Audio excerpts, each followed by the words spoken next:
Welcome to dream KBC GK.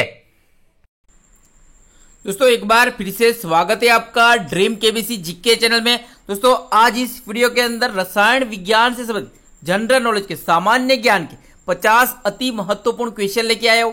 हमारा यह video आपको अच्छा लगता है, नॉलेजेबल लगता है, आपकी स्टडी में हेल्पफुल लगता है तो इसे लाइक कीजिए, शेयर कीजिए और अभी तक आपने हमारा यह channel dream KBC GK channel subscribe नहीं किया है, आप हमारी चैनल पे नए हो तो दोस्तों आपको नम्र विनती रहेगी, आप नीचे रहे रेड कलर के सब्सक्राइब बटन को दबा दीजिए और बाजू में रहे बेल आइकन को दबा दीजिए ताकि आपको हमारे आने वाले ऐसे ही फुल्ली नॉलेजेबल वीडियो की नोटिफिकेशन मिलती रहेगी। दोस्तों इससे पहले मैंने रसायन विज्ञान के 50 क्वेश्चन के 4 वीडियो मैंने अपलोड किए हैं। ये 5वां वीडियो है, 5वां पार्ट है।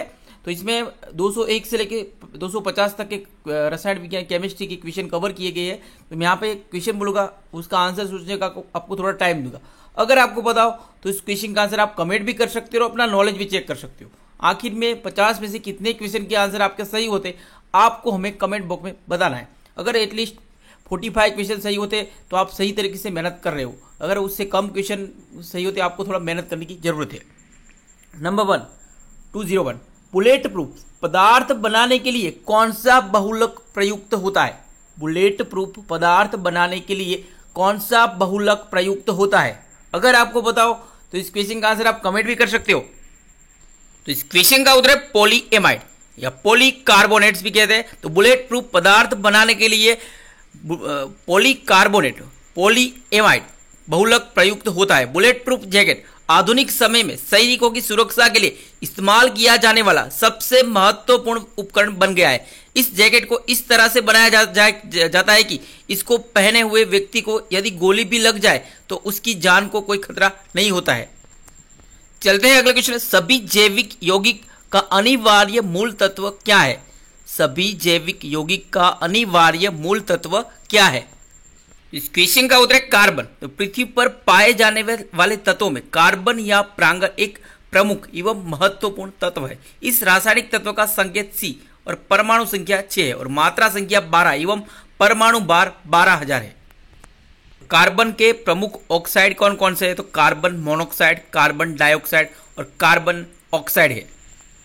कार्बन ऑक्साइड या ट्राई कार्बन ऑक्साइड या अरुचिकर गैस है ये। क्वेश्चन नंबर 203 कौन सा ईंधन जीवाश्म ईंधन नहीं है? कौन सा ईंधन जीवाश्म ईंधन नहीं है? तो इस क्वेश्चन का उत्तर है यूरेनियम। तो 1 ग्राम यूरेनियम से 3 टन कोयले के बराबर बिजली उत्पन्न होती है। यूरेनियम के परमाणुओं में विशेष भट्ठी के भीतर विस्फोट कराया जाता है जिससे जबरदस्त ऊर्जा उत्पन्न होती है। यही 1 ग्राम यूरेनियम से उत्पन्न ऊर्जा बिजली के रूप में 1 सप्ताह तक लगभग आधे प्रदेश को रोशन कर सकती है। और यूरेनियम तत्व की खोज 1789 ईस्वी में कलाप्रोट लिखी थी द्वारा पिच ब्लेंड नामक अयस्क से हुई है यूरेनियम की खोज। और इस नए तत्व का नाम कुछ वर्ष पहले यूरेनस ग्रह के यूरेनस प्लैनेट के आधार पर यूरेनियम रखा गया है इसका नाम। नंबर 204 ग्रेफाइट एक स्नेह कौन से रूप में भी प्रयोग किया जाता है? ग्रेफाइट किस रूप में भी प्रयोग किया जाता है? तो लुब्रिकेंट के रूप में भी ग्रेफाइट का उपयोग किया जाता है। तो ग्रेफाइट का उपयोग पेंसिल की लीड तथा घड़ियों की कमानी बनाने में होता है। उच्च ताप पर चलने वाली मशीनों में इसको तेल या पानी के साथ मिलाकर स्नेहक मतलब लुब्रिकेंट के रूप में प्रयोग किया जाता है। इसका पाउडर पॉलिश करने के काम में आता है। ग्रेफाइट का पाउडर पॉलिश करने के लिए काम आता है। और न्यूक्लियर रिएक्टर में मॉडरेटर के रूप में इसका उपयोग किया जाता है। किसका उपयोग किया जाता है? ग्रेफाइट का। नंबर 205 निकिल उत्प्रेरक की उपस्थिति में तेलों के किस प्रक्रिया द्वारा खाद्य वनस्पति तेल वनस्पति घी में बदल दिए जाते हैं? तो वनस्पति तेल में से वनस्पति घी बनाने के लिए हाइड्रोजन गैस का प्रयुक्त किया जाता है। नंबर 206 कौन कौन से पौधों से हरित डीजल प्राप्त किया जाता है? कौन कौन से पौधों से हरित डीजल प्राप्त किया जाता है? तो कौन कौन से पौधों से हरित डीजल प्राप्त किया जाता है? तो इसका आंसर है कैनोलो, जेट्रोफा, सेलिफोर्निया, कैनोलोजेट्रोफा सैलिफोर्निया पौधों से हरित डीजल प्राप्त किया जाता है। तो यहाँ पे हरित डीजल, जिसे ग्रीन डीजल भी कहते हैं, हरित डीजल या ग्रीन डीजल एक उच्च कोटि का डीजल है जिसे यूरो 4 मानक की मान्यता प्राप्त है। डीजल की सभी श्रेणियों में यह सबसे अच्छा डीजल माना जाता है और वायुमंडलीय प्रदूषण भी अन्य की अपेक्षा में काफी कम होता है हरित डीजल में। क्वेश्चन नंबर 207, गैसे हॉल में कितने प्रतिशत सीसा रहित पेट्रोल तथा 10% अल्कोहल का मिश्रण होता है? इस क्वेश्चन का उत्तर 90%। नेक्स्ट 208, सोडियम बेंजोइट का सर्वाधिक उपयोग क्या है? तो खाद्य परिरक्षक के रूप में उपयोग किया जाता है सोडियम बेंजोइट में, जैसे कि सोडियम बेंजोइट सॉस, जैसे कि tomato sauce, fruit juice, jam जैसे जाम होता है, और अचार आदि में इस प्रिजर्वेटिव का प्रयोग किया जाता है, जिसका अधिक इस्तेमाल कैंसर की आशंका को बढ़ाता है। तो सोडियम बेंजोइट को अधिक इस्तेमाल कैंसर की आशंका को बढ़ाता है। क्वेश्चन नंबर 209, संश्लेषित रबड़ किसका बहुलक होता है? तो इस क्वेश्चन क्लोरोप्रीन अथवा आइसोब्यूटाइलिन, क्लोरोप्रीन अथवा आइसोब्यूटाइलिन का बहुलक होता है संश्लेषित रबड़। तो संश्लेषित रबड़ जिसे सिंथेटिक रबर कहते हैं, कृत्रिम रबर है। 210, आधुनिक रसायन विज्ञान का पिता किसे कहा जाता है? आधुनिक रसायन विज्ञान का पिता किसे कहा जाता है? तो यहाँ पे इस क्वेश्चन का उत्तर लेवोसियर, यहाँ पे एंटोनी लेवोसियर को आधुनिक रसायन शास्त्र का जनक माना जाता है, क्षमा चाहते हैं। क्वेश्चन नंबर 211, शुद्ध वायु किस प्रकार के मिश्रण का उदाहरण है? शुद्ध वायु किस प्रकार के मिश्रण का उदाहरण है? इस क्वेश्चन का उत्तर समांग मिश्रण। तो यहाँ पे समांगी मिश्रण या समांग मिश्रण ऐसे मिश्रण जिनमें अवयवी तत्व अथवा यौगिक पदार्थों को अलग अलग ना देखा जा सके, इसे समांगी मिश्रण कहलाते हैं, जैसे कि शरबत, दूध, वायु, पीतल तथा स्टील आदि समांग मिश्रण है। क्वेश्चन नंबर 212, प्रदूषण रहित तत्वों का उदाहरण क्या है? इस क्वेश्चन का उत्तर तांबा प्रदूषण रहित धातु तत्व का उदाहरण है। क्वेश्चन नंबर 213, आर्सेनिक एवं एंटीमनी किस श्रेणी के तत्व है? आर्सेनिक एवं एंटीमनी किस श्रेणी के तत्व है? इस क्वेश्चन का उत्तर उपधातु है। यहाँ पे उपधातु किसे कहते हैं? वे तत्व जिनमें धातु तथा अधातु दोनों के गुण पाए जाते हैं उन्हें उपधातु या मेटलॉइड कहते हैं। तो जो कि boron, silicon, germanium, arsenic, antimony और टेल्यूरियम ये 6 प्रायः उपधातु कहे जाते हैं। क्वेश्चन नंबर 214, कौन सी अधातु तत्व सामान्य तापमान में द्रव अवस्था में रहती है? कौन सी अधातु तत्व सामान्य तापमान में द्रव अवस्था में रहती है? तो इस क्वेश्चन का उत्तर ब्रोमीन। तो ब्रोमीन आवर्त सारणी पीरियडिक टेबल के सप्तम मुख्य रूप समूह का तत्व है और सामान्य तापमान केवल यही ब्रोमीन ही अधातु द्रव्य अवस्था में रहती है। क्वेश्चन नंबर 215, कोल्ड ड्रिंक में किस गैस का जल में विलयन होता है? कोल्ड ड्रिंक में कौन सी गैस का जल में विलयन होता है? इस क्वेश्चन का उत्तर कार्बन डाइऑक्साइड। यहाँ पे कार्बन डाइऑक्साइड का निर्माण ऑक्सीजन के 2 परमाणु और कार्बन के 1 परमाणु से मिलकर हुआ है और कार्बन डाइऑक्साइड का फॉर्मूला CO2 है, फॉर्मूला में पता होना चाहिए। क्वेश्चन नंबर 216, परमाणु का अधिकांश द्रव्यमान कहाँ निहित होता है? परमाणु का अधिकांश द्रव्यमान कहाँ निहित होता है? इस क्वेश्चन का उत्तर नाभिक में होता है परमाणु का अधिकांश द्रव्यमान। क्वेश्चन नंबर 217, ब्रोमीन की खोज किसने की थी? ब्रोमीन की खोज किसने की थी? इस क्वेश्चन का उत्तर फ्रांस के वैज्ञानिक बेलार्ड ने की थी ब्रोमीन की खोज। वेरी वेरी इंपॉर्टेंट क्वेश्चन है। क्वेश्चन नंबर 218, सबसे अधिक आघात वर्धनीय धातु कौन सी है? सबसे अधिक आघात वर्धनीय धातु कौन सी है? वेरी वेरी इंपॉर्टेंट क्वेश्चन है ये। इस क्वेश्चन का उत्तर है सोना। सोना के बाद चांदी है, उसके बाद प्लेटिनम भी आता है। जो धातु चोट लगने पे बढ़ती जाए उसे आघात वर्धनीय धातु कहते हैं, यानी जिस धातु से पीट कर सर्वाधिक पतली चद्दर बनाई जा सके वो अधिक आघात वर्धनीय धातु होती है।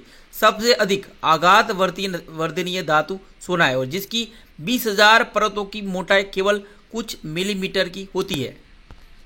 क्वेश्चन नंबर 219, पेट्रोलियम का कौन सा उत्पाद सड़क निर्माण के लिए उपयोग में लिया जाता है? पेट्रोलियम का कौन सा उत्पाद सड़क निर्माण के लिए उपयोग में लिया जाता है? इस क्वेश्चन का तो बिटुमेन। तो इस क्वेश्चन का उत्तर है बिटुमेन। तो यहाँ पे एस्फाल्ट का उपयोग किया जाता है, जो एक डामर कहते हैं हम, एस्फाल्ट। तो बिटुमेन इसका मुख्य संघटक होता है एस्फाल्ट का। एस्फाल्ट एक चिपचिपा, काला और गाढ़ा तरल, यह अर्ध तरल पदार्थ है जिसे कच्चे पेट्रोलियम से प्राप्त किया जाता है। यह प्राकृतिक रूप से भी मिलता है। पहले इसे अस्फाल्टम भी कहा जाता है। इसका प्रयोग सड़क निर्माण, उड़ान पट्टी निर्माण इत्यादि में होता है, इसे हम डामर कहते हैं। दोस्तों, अभी तक आपने हमारा यह channel dream KBC GK channel subscribe नहीं किया है, आप हमारी चैनल पे नए हो तो दोस्तों आपको नम्र विनती रहेगी, आप नीचे रहे रेड कलर के सब्सक्राइब बटन को दबा दीजिए और बाजू में रहे बेल आइकन को दबा दीजिए, ताकि आपको हमारे आने वाले ऐसे ही फुल्ली नॉलेजेबल वीडियो की नोटिफिकेशन मिलती रहेगी। दोस्तों आगे बहुत ही इंटरेस्टिंग वीडियो होने वाला है, सारे इंपॉर्टेंट क्वेश्चन है, अंत तक देखिए। अच्छा लगे तो लाइक जरूर करना, हो सके तो आगे शेयर करना, ताकि हमें भी थोड़ा मोटिवेशन मिलेगा और ऐसे नॉलेजेबल वीडियो प्रोवाइड करते रहेंगे। अगला क्वेश्चन नंबर 220, कौन से ईंधन पेड़ पौधों जानवरों की धरती के अंदर लाखों वर्षों तक दबे रहने के फलस्वरूप बनते हैं? बहुत ही सिंपल क्वेश्चन। इस क्वेश्चन का होता है जीवाश्म ईंधन, इसको बनने में करोड़ों साल लगते हैं। क्वेश्चन नंबर 221, कोयला किस ईंधन का उदाहरण है?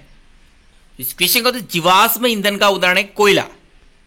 क्वेश्चन नंबर 222, जिसमें से गलेना निकाला जाता है उसे क्या कहते हैं? इसके लीड में से गलेना निकाला जाता है। क्वेश्चन नंबर 223, अमोनिया क्या है? अमोनिया क्या है? इस क्वेश्चन का उत्तर रासायनिक यौगिक है। तो अमोनिया एक तीक्ष्ण गंध वाली रंगहीन गैस है। अमोनिया के जलीय घोल को लिखकर अमोनिया कहा जाता है। यह क्षारीय प्रकृति का होता है। जोसेफ प्रिस्ले ने सर्वप्रथम अमोनियम क्लोराइड को चूने के साथ गर्म करके अमोनिया गैस को तैयार किया था। क्वेश्चन नंबर 224, किसके उत्सर्जन से समबारिक उत्पन्न होते हैं? इस क्वेश्चन का बीटा किरण के उत्सर्जन से समबारिक उत्पन्न होते हैं। तो बीटा किरण की खोज किसने की थी? कृपया कमेंट करके बताएं। इससे पहले क्वेश्चन आ चुका है। क्वेश्चन नंबर 225, अम्ल यहाँ पे अम्ल और भस्म के परीक्षण के लिए किसका उपयोग किया जाता है? अगर आपको पता हो तो इस क्वेश्चन का आंसर आप कमेंट भी कर सकते हो। तो इस क्वेश्चन का तो लिटमस पत्र का प्रयोग किया जाता है। तो यहाँ पे लिटमस के बारे में हमें पता होना, लिटमस क्या है? एक प्राकृतिक सूचक है, इंडिकेटर है। यह पानी में घुलनशील होता है। लिटमस एक प्रकार का रंग है जिसे लाइकेन एक प्रजीव है, लाइकेन से प्राप्त किया जाता है। लाइकेन फंगस, जिसे फंगस कहते हैं, या कई अलगे का संयुक्त रूप है जिसका आपस में सहजीवी संबंध होता है। लिटमस पत्र कैसे तैयार किया जाता है? तो छन्ना पत्र या सोख्ता पत्र, फिल्टर पेपर और लिटमस के अर्क एक्सट्रैक्ट में डुबोकर लिटमस पेपर तैयार किया जाता है। लिटमस मूल रूप से बैंगनी रंग का होता है और इसे बोलचाल की भाषा में लाल रंग का कहा जाता है।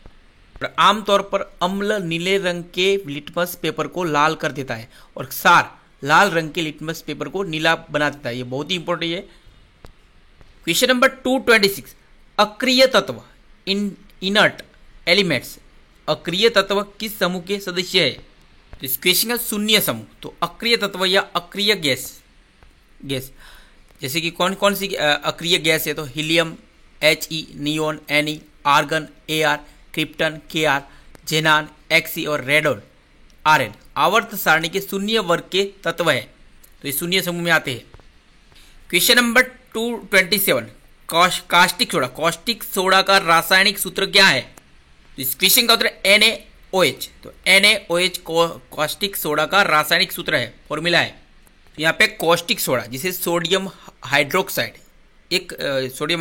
भी कहते हैं, तो एक उच्च कोटि का सार है जिसका रासायनिक सूत्र NaOH है। इसे दाहक सोडा या कास्टिक सोडा भी कहते हैं। यह श्वेत ठोस चूर्ण, फ्लेक्स तथा अनेक सांद्रता वाले विलयनों के रूप में उपलब्ध होता है। तो कास्टिक सोडा का रासायनिक नाम क्या है? तो सोडियम हाइड्रोक्साइड है। क्वेश्चन नंबर 228, खाने का नमक किससे बनता है? खाने का नमक किससे बनता है? इस क्वेश्चन का उत्तर मजबूत अम्ल और मजबूत क्षार से बनता है खाने का नमक। खाने के नमक का रासायनिक नाम क्या है तो हमें पता होना चाहिए, तो सोडियम क्लोराइड है। कई एग्जाम में पूछा जाता है, तो इसका फॉर्मूला भी हमें पता होना चाहिए, NaCl। तो सोडियम क्लोराइड खाने का नमक, इसका रासायनिक नाम है क्या है, तो NaCl। क्वेश्चन नंबर 229, पर्णहरित में कौन सी धातु होती है? पर्णहरित में कौन सी धातु होती है? इस क्वेश्चन का मैग्नीशियम धातु होती है पर्णहरित में।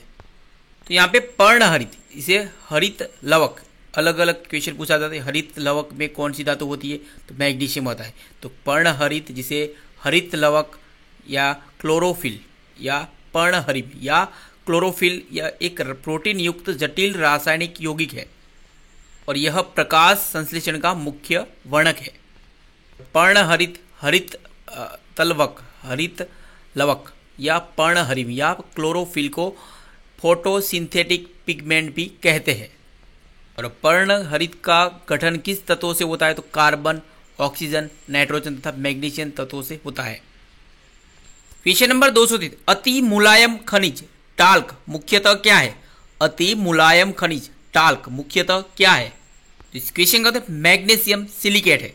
अति मुलायम खनिज टाल्क मुख्यतः मैग्नीशियम सिलिकेट है, तो मैग्नीशियम सिलिकेट आएगा इसका आंसर। नेक्स्ट, RDX का अन्य नाम कौन सा है? RDX का अन्य नाम क्या है? इस क्वेश्चन आइक्लोनाइट, समझ आता है, साइक्लोनाइट है RDX का अन्य नाम। यहाँ पे RDX का फॉर्मूला है O2NNCH2, O2NNCH2 है और ब्रैकेट्स में 3 आएगा, तो O2NNCH2 brackets into 3। Question number 232, दूध में कौन सा अम्ल पाया जाता है? दूध में कौन सा एसिड पाया जाता है? इस क्वेश्चन में लैक्टिक अम्ल, लैक्टिक एसिड पाया जाता है दूध में। क्वेश्चन नंबर 233, आचार में कौन सा अम्ल पाया जाता है? कौन सा एसिड पाया जाता है आचार में? इस क्वेश्चन में एसिटिक अम्ल, एसिटिक एसिड पाया जाता है अचार में। क्वेश्चन नंबर 234, अंगूर में प्रचुर मात्रा में पाया जाने वाला ऑर्गेनिक अम्ल कौन सा है? तो इसके टार्टेरिक अम्ल है, टार्टेरिक एसिड पाया जाता है अंगूर में। तो यहाँ पे टार्टरिक अम्ल या टार्टरिक एसिड एक कार्बनिक अम्ल है जो सफेद क्रिस्टलीय होता है। यह प्राकृतिक रूप से अनेकों फलों में, जैसे अंगूर में, केला में, इमली में पाया जाता है। यह अम्ल खाद्य पदार्थों में प्रतिऑक्सीकरण के रूप में तथा अपना विशिष्ट खट्टा स्वाद देने के लिए मिलाया जाता है। क्वेश्चन नंबर 235, सेब में कौन सा अम्ल पाया जाता है? इस क्वेश्चन का मैलिक अम्ल, तो मैलिक एसिड पाया जाता है सेब में। तो यहाँ पे मैलिक अम्ल जो सेब में पाया जाता है, ये एक कार्बनिक यौगिक है इसका एक डाइकार्बोक्सिल अम्ल है जिसका निर्माण सभी जीव करते हैं। अगला क्वेश्चन, किस द्रव के एकत्रित होने पर मांसपेशियों या थकान का अनुभव करने लगती है? इस क्वेश्चन का लैक्टिक एसिड, दूध में भी लैक्टिक एसिड होता है। क्वेश्चन नंबर 237, फलों को पकाने के लिए कौन सा रसायन उपयोग किया जाता है? इस क्वेश्चन का इथेफॉन, तो इथेफॉन जो कि बैन है, ज़्यादातर इथिलीन यौगिक का योगदान होता है फलों को पकाने में। क्वेश्चन नंबर 238, मस्टर्ड गैस का उपयोग किया जाता है, तो कहाँ किया जाता है? तो रासायनिक युद्ध में मस्टर्ड गैस का उपयोग किया जाता है। क्वेश्चन नंबर 239, नीला थोथा का रासायनिक नाम क्या है? इस क्वेश्चन को कॉपर सल्फेट को नीला थोथा कहा जाता है। क्वेश्चन नंबर 239, खाने का सोडा का रासायनिक नाम क्या है? रिपीट हो गया। इस क्वेश्चन का सोडियम बाइकार्बोनेट। इस वीडियो में रिपीट नहीं हुआ, इससे पहले जो 200 क्वेश्चन डाले उसमें ये क्वेश्चन आ गया है। क्वेश्चन नंबर 240, फिटकरी पानी को किस प्रक्रिया द्वारा स्वच्छ बनाती है? तो फिटकरी गंदे पानी को किस प्रक्रिया द्वारा स्वच्छ बनाती है? इसकी स्कंदन प्रक्रिया द्वारा। तो रासायनिक स्कंदन की प्रक्रिया द्वारा गंदे जल को स्वच्छ जल में परिवर्तित किया जाता है। तो फिटकरी एल्यूमिन को गंदे जल में मिलाने पर जल शोधन क्रमशः स्कंदन, कोगुलेशन, उर्णन, फ्लोकोगुलेशन तथा अवसादन के द्वारा होता है। तो क्रमशः स्कंदन, ऊर्णन तथा अवसादन द्वारा शुद्धिकरण होता है गंदे पानी का और पानी स्वच्छ बनता है। क्वेश्चन नंबर 241, पानी की स्थायी कठोरता के लिए क्या उत्तरदायी है? इस क्वेश्चन में कैल्शियम, मैग्नीशियम के क्लोराइड व सल्फेट पानी की स्थायी कठोरता के लिए उत्तरदायी है। कैल्शियम, मैग्नीशियम क्लोराइड व सल्फेट। क्वेश्चन नंबर 242, हाइड्रोजन को जलाने से रासायनिक प्रक्रिया से क्या बनता है? इस क्वेश्चन में पानी बनता है। क्वेश्चन नंबर 243, भारी जल एक प्रकार का क्या है? इस क्वेश्चन में मंदक है। क्वेश्चन नंबर 244, विश्व का प्रत्येक पदार्थ अत्यंत सूक्ष्म कणों से बना है, यह सर्वप्रथम किसने कहा है? वेरी वेरी इंपोर्टेंट, कई एग्जाम में क्वेश्चन पूछा जा चुका है। इस क्वेश्चन कणाद। क्वेश्चन नंबर 245, परमाणु में कौन से कण समान संख्या में स्थित होते हैं? इस क्वेश्चन का इलेक्ट्रॉन तथा प्रोटॉन परमाणु में समान संख्या में स्थित होते हैं। क्वेश्चन नंबर 246, सबसे पहले इलेक्ट्रॉन के आवेश का सफलतापूर्वक निर्धारण किसने किया था? इसकी मिलीकन ने किया था सबसे पहले इलेक्ट्रॉन के आवेश का सफलतापूर्वक निर्धारण। क्वेश्चन नंबर 247, इलेक्ट्रॉन के तरंग प्रकृति की खोज सर्वप्रथम किसने की थी? इलेक्ट्रॉन के तरंग प्रकृति की खोज डी ब्रोगली ने की थी इलेक्ट्रॉन के तरंग प्रकृति की खोज। क्वेश्चन नंबर 248, चट्टानों की आयु ज्ञात करने के लिए रेडियो एक्टिव आयु अंकन में कौन से समस्थानिक का उपयोग किया जाता है? इस क्वेश्चन का यूरेनियम का उपयोग किया जाता है चट्टानों की आयु ज्ञात करने के लिए रेडियो एक्टिव आयु अंकन। तो चट्टानों की आयु अंकन कैसे की जाती है? तो रेडियो एक्टिव आयु अंकन से। तो इसमें किस समस्थानिक का उपयोग किया जाता है? तो यूरेनियम का। क्वेश्चन नंबर 249, किस प्रकार की अभिक्रिया से सबसे अधिक हानिकारक विकिरण पैदा होते हैं? इस क्वेश्चन का विखंडन अभिक्रिया, तो फिजन रिएक्शन। तो विखंडन अभिक्रिया से सबसे अधिक हानिकारक विकिरण पैदा होते हैं। क्वेश्चन नंबर 250, और इस वीडियो का ये आखिरी क्वेश्चन है। तो धरती में सबसे अधिक मात्रा में लोहा किस रूप में ही पाया जाता है? तो इस क्वेश्चन हेमाटाइट। धरती में सबसे अधिक मात्रा में लोहा हेमाटाइट रूप में ही पाया जाता है। दोस्तों यहाँ पे ये वीडियो समाप्त होता है। हमारा ये वीडियो आपको अच्छा लगा हो, नॉलेजेबल लगा हो, आपकी स्टडी में हेल्पफुल लगा हो तो इसे लाइक कीजिए, शेयर कीजिए। और अभी तक आपने हमारा यह channel dream KBC GK channel subscribe नहीं किया है, आप हमारी चैनल पे नए हो तो दोस्तों आपको नम्र विनती रहेगी, आप नीचे रहे रेड कलर के सब्सक्राइब बटन को दबा दीजिए और बाजू में रहे बेल आइकन को दबा दीजिए, ताकि आपको हमारे आने वाले ऐसे ही फुल्ली नॉलेजेबल वीडियो की नोटिफिकेशन मिलती रहेगी। दोस्तों जय हिंद, जय भारत, वंदे मातरम। मिलते हैं अगले वीडियो पे। तो इससे पहले अगर आपको यहाँ पे थोड़ा भी नॉलेज मिला हो, इससे पहले भी मैंने 4 वीडियो अपलोड किए हैं 50-50 क्वेश्चन, उसमें भी हर क्वेश्चन के बारे में मैंने इंपोर्टेंट फैक्ट भी आपको बताएंगे। तो वो वीडियो भी देखेंगे तो आपका केमिस्ट्री बहुत स्ट्रांग हो जाएगा। जय हिंद, जय भारत, वंदे मातरम।